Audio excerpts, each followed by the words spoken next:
তোমাদের জানাই ধিক্কার, গণতন্ত্রের উপর আক্রমণকারীদের তোমাদের জানাই ধিক্কার।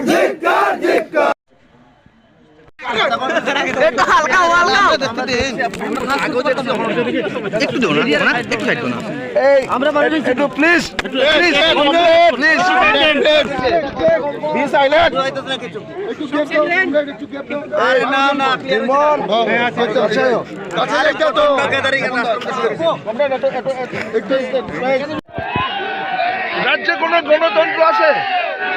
এই গত 5 বছরে গণতন্ত্র প্রতিদিন আক্রান্ত হয়েছে, আজকে আক্রান্ত হয়েছে।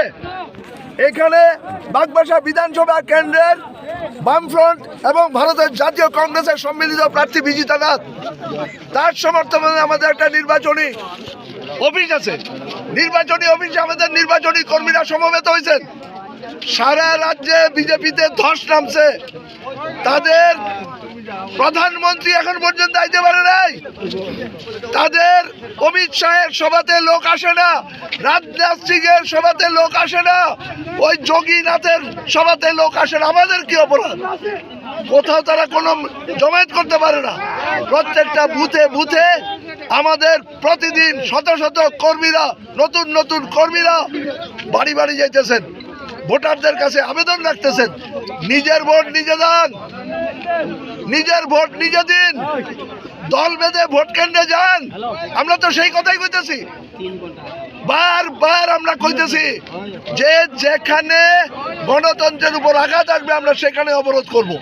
আমাদের কর্মীদের প্রায় 3 ঘন্টা বৈদিক সন্ত্রাসীরা আক্রমণ করে এবং অবরোধ করে রাখে।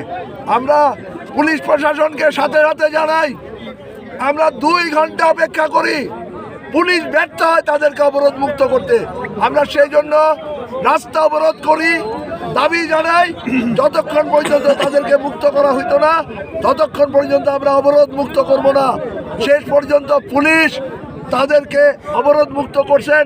আমরা দাবি জানাইছি, যেখানে যেখানে গৈরিক সন্ত্রাসীরা আমাদের নেতা কর্মীদের উপর, বামফ্রন্ট এবং ভারতের জাতীয় কংগ্রেসের নেতা কর্মীদের উপর আক্রমণ করবেন, সেইখানে সেইখানে আমরা অবরোধ করব।